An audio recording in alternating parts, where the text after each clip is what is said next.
Posisi calon wakil gubernur Jakarta pun kian panas diberebutkan dan kemudian Partai Koalisi Indonesia Maju juga mengusulkan nama Kaisang Pangarep, putra bungsu Presiden Joko Widodo untuk maju sebagai calon wakil gubernur Jakarta untuk bisa mendampingi Ridwan Kamil. Tapi PKS mengaku ditawari posisi calon wakil gubernur Jakarta dari Koalisi Indonesia Maju. Lalu bagaimana dengan nasib Kaisang Pangarep yang digadang-gadang dicalonkan sebagai wakil gubernur Jakarta pada Pilkada Jakarta November nanti? Kita bahas sore hari ini di Rumah Pemilu bersama dengan Direktur Eksekutif LSI, ada Mas Jayadi Hanan. Mas Jayadi, halo, apa kabar? Selamat sore. Selamat sore, Madop. Sehat-sehat. Madop sehat juga ya. Alhamdulillah. Mas Jayadi, Kaisang ini kan pernyataan terbarunya bilang nggak mungkin pasangan sama Anies Baswedan di Pilgub Jakarta. Padahal sebelumnya kami juga tadi sudah putarkan kedua pernyataan dari seorang Kaisang Pangarep. Sebelumnya kan Kaisang bilang menyatakan lebih memilih berpasangan dengan Anies kalau ditanya Anies atau RK. Nah, ini ada pendapat yang berbeda nih dalam waktu yang cukup berdekatan. Anda melihatnya seperti apa? Iya, mungkin karena memang baik bisa berpasangan dengan Anies maupun bisa berpasangan dengan Ridwan Kamil atau Kang Emil, itu memang Kaisang paling tidak dari hitung-hitungan elektoral di atas kertas itu mungkin gitu. Mungkin dua-duanya gitu di salah satu. Kenapa? Kalau ke Mas Anies, kan kita tahu pilkada di Jakarta itu meskipun undang-undangnya baru dan namanya DKJ, tapi kan sistem pilkadanya masih sama dengan yang lama kan? Oke. Masih memerlukan 2 putaran kalau tidak ada kandidat yang memperoleh angka 50% 50%. lebih gitu. Nah, diperkirakan yang paling mungkin maju sekarang itu adalah Anies sama Ridwan Kamil. Dengan catatan Ahok yang juga cukup kuat itu tidak maju ya. Oke. Nah, baik Kang Emil maupun Mas Anies itu eh, paling tidak berdasarkan informasi berbagai data survei yang bisa saya akses gitu, menunjukkan bahwa dua-dua nama ini, Anies sama Kang Emil, belum mencapai angka 50% lebih. Itu berarti mereka masih memerlukan tambahan ceruk suara dari sumber suara yang berbeda gitu. Nah, karena itu dua-duanya memerlukan calon wakil gubernur yang bisa menambah suara gitu.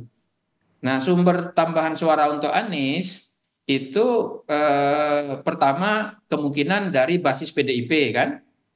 Basis PDIP itu memang banyak ke Ahok gitu.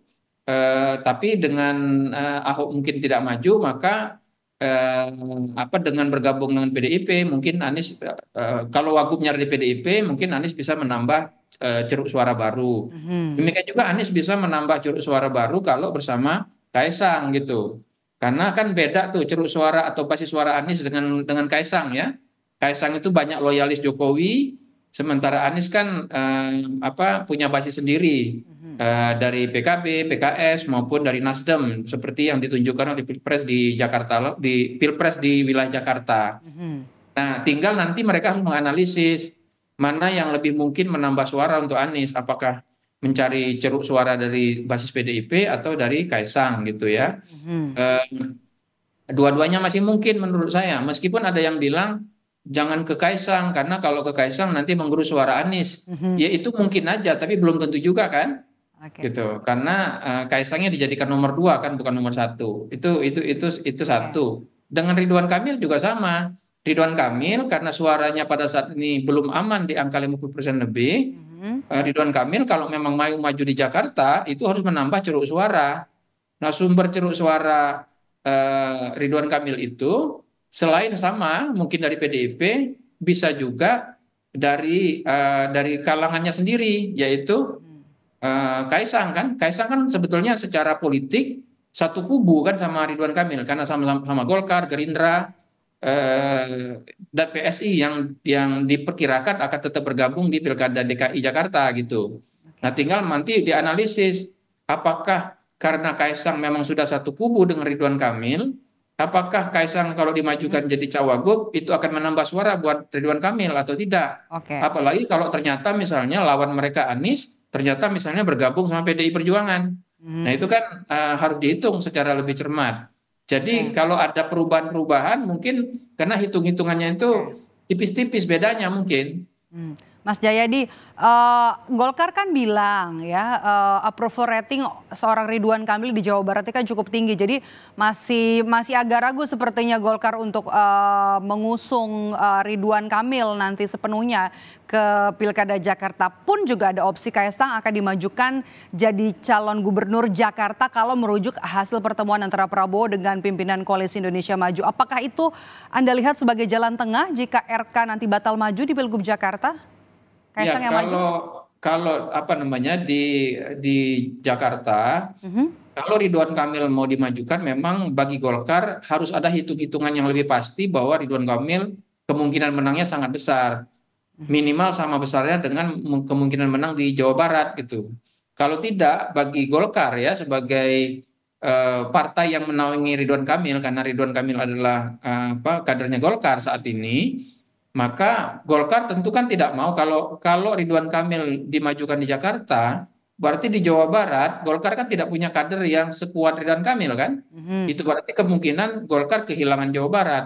Mhm. Nah, dengan punya kehilangan di Jawa Barat, tentu saja Golkar tidak mau di DKI itu hilang juga. Jadi mereka hilang dua kali kan gitu. Jadi hitung-hitungan itu yang memang masih mau tidak mau harus dihitung oleh Golkar gitu. Nah, kalau Kaisang maju sebagai cagup, untuk sementara saya memperkirakan masih belum mampu melawan Anies. Belum tentu suara yang misalnya selama ini mendukung Ridwan Kamil itu serta-merta bisa dialihkan kepada Kaisang. dukungan kepada Kaisang. Belum tentu Mhm. kan? Apa itu dengan catatan tidak ada masalah secara hukum bagi Kaisang untuk maju ya. Mhm. Karena PKPU yang mengurus, yang menurunkan aturan berdasarkan Batas, keputusan batas itu MA ya, itu kan masih oke. belum keluar juga. Mhm. Tapi kita anggaplah itu selesai lah urusan aturan hukum. Tetapi secara elektoral Kaisang itu belum sekuat Ridwan Kamil atau Kang Emil gitu. Meskipun tentu saja mungkin harapannya adalah kalau Kaisang maju itu akan mengulangi pola pilkada di Sumatera Utara tahun 2020 kan. Di Mhm. tahun 2020 ada menantu Pak Jokowi, Bobi, yang waktu itu menantang incumbent di pilkada Berarti Kota ini Medan ya, Pilwalkot Medan ya berarti Pilwakot ya. Medan. Jadi Anda menilai nih Mas Jayadi kalau posisi Kaisang ini belum cukup kuat untuk maju di Pilkada Jakarta untuk head to head dengan Anies Baswedan. Belum saat ini ya, kita harus lihat perkembangan. Mungkin mereka merasa cukup pede kalau mengajukan Kaisang karena berharap mesin partai, Mhm. baik Golkar, Gerindra maupun PAN, bersama-sama dengan gerakan para loyalis Jokowi di Jakarta, itu akan membantu Kaisang. Mungkin Tapi itu. mesin partainya bakal kerja keras banget ini. Ya, betul, harus kerja keras banget. Karena kan yang dilawan adalah incumbent seperti Anies Mhm. yang cukup kuat dan masyarakat pemilihnya jauh lebih urban dibanding wilayah lain, Mhm. yang berpendidikan jauh lebih tinggi dibanding wilayah lain, sehingga tidak mudah untuk mengalihkan dukungan mereka serta-merta begitu. Meski dipasangkan dengan calon wakil gubernur tertentu mungkin yang bisa mendongkrak popularitas kemudian juga elektabilitas dari seorang Kaisang Pangarep nanti di Pilgub Jakarta. Iya, selain Anies, Ahok, dan Ridwan Kamil, nama-nama yang juga Di luar beredar, itu tidak ada Ahmad yang lebih kuat. Saroni, Riza Patria, dan lain-lain, itu kan belum mampu menyaingi elektabilitas Anies, Ahok, maupun Ridwan Kamil.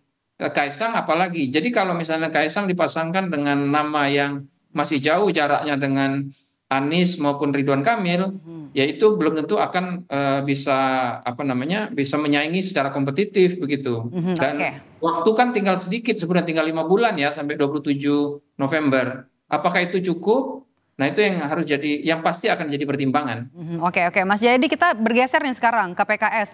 PKS kan ini ngaku kalau ditawari posisi calon wakil gubernur Jakarta oleh Koalisi Indonesia Maju. Nah, menurut Anda apakah PKS ini akan mengambil tawaran tersebut atau tetap solid bakal mendukung Anies? Kalau lihat dari konstituen PKS itu dari dulu sampai sekarang, dari katakanlah sejak 2003 lah, 2002 sampai dengan paling tidak sampai Pilpres 2024, dan beberapa data sampai dengan Juni atau Mei 2024 ini mayoritas pemilih PKS memang pemilih Anies gitu. Jadi kalau mengikuti cara itu maka sulit bagi PKS untuk nyebrang ke kubu Koalisi Indonesia Maju yang kemungkinan calonnya itu mungkin Ridwan Kamil ya sebagai calon gubernur gitu. Tapi dari pandangan Koalisi Indonesia Maju kalau memang mau memajukan apa itu RK atau Ridwan Kamil, memang salah satu cara yang logis adalah mengajak salah satu kubu yang mendukung Anies, terutama yang paling kuat yaitu PKS. Dengan begitu harapannya adalah sebagian dari suara Anies itu bisa berpindah ke Ridwan Kamil atau ke Koalisi Indonesia Maju sehingga potensi menangnya RK atau calon dari Koalisi Indonesia Maju bisa lebih kuat gitu. Oke, oke, oke. PKS nih, kalau nanti PKS jadi mendapatkan posisi calon wakil gubernur ya dari Koalisi Indonesia Maju nih, Mas Jayadi, gimana kemudian dengan nasib Kaesang? Apakah ini jadi sebuah kerugian bagi Kaesang karena PKS menerima tawaran dari Koalisi Indonesia Maju, atau jadi kerugian bagi Anies Baswedan?